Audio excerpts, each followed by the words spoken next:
ইট পাথরের মাঝে যেন একখণ্ড সবুজ।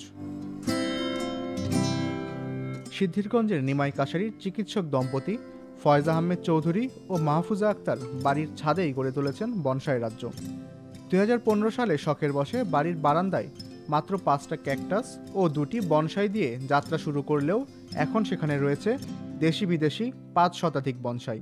পরে আমরা বনসাইয়ের দিকে দেখলাম যে বনসাইটা একদম যত্ন নেওয়াটা ইজি, কিন্তু সময় দিতে হয় আর কি। ওদিকে একদম পুরো নিজের সন্তানের মতোই পালন করতে হয়। এই সময়টা আসলে আমরা বিভিন্ন বাগানে বাগানে ঘুরি, বিভিন্ন বাগান থেকে আমরা এগুলা কালেক্ট করছি। আর আসলে ফিনান্সিয়াল যে ব্যাপারটা এটা আসলে মানে মনের যখন প্রশান্তি চলে আসে তখন ফিনান্সিয়াল ব্যাপারটা আর মাথায় থাকে না।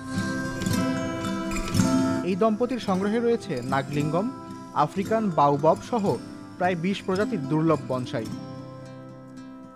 শুধু বনসাই নয়, তাদের বাগানে আছে 1.5 শতাধিক প্রজাতির ঔষধি গাছও। গাছের প্রতি ছেলের বউ এলিজার ভালোবাসা দেখে পরামর্শ ও উৎসাহ দিয়ে সাহস যোগান শ্বশুর সাবেক কৃষি কর্মকর্তা আবুল বাশার।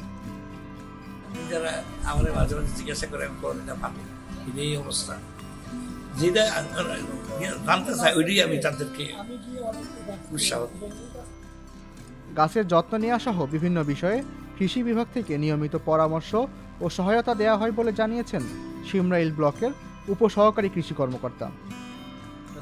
সে কৃষি বিভাগের লোকদের সময় দিচ্ছে এবং আমরা বিভিন্ন সময় এখানে পরামর্শ দিচ্ছি।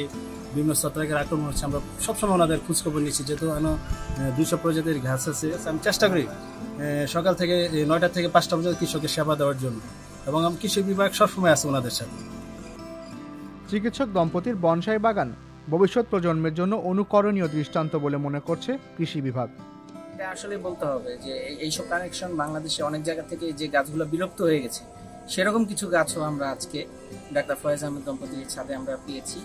ওনারা বিভিন্ন জায়গা থেকে, দেশের বিভিন্ন স্থান থেকে এগুলো কালেকশন করেছেন, এবং এটা আমাদের জীববৈচিত্র্য সংরক্ষণে ভবিষ্যতে আমাদের ভবিষ্যৎ প্রজন্মের জন্য এটা একটা অনুকরণীয় দৃষ্টান্ত যে কিভাবে গাছ সংগ্রহ করে রাখতে হয়, কিভাবে গাছের প্রতি ভালোবাসা প্রকাশ করতে হয়। বিলুপ্ত প্রজাতির বনসাই সহ হারিয়ে যেতে থাকা অন্যান্য গাছ সংরক্ষণে আমাদের সকলে সচেতনতা প্রয়োজন বলে মনে করছেন এই কর্মকর্তা।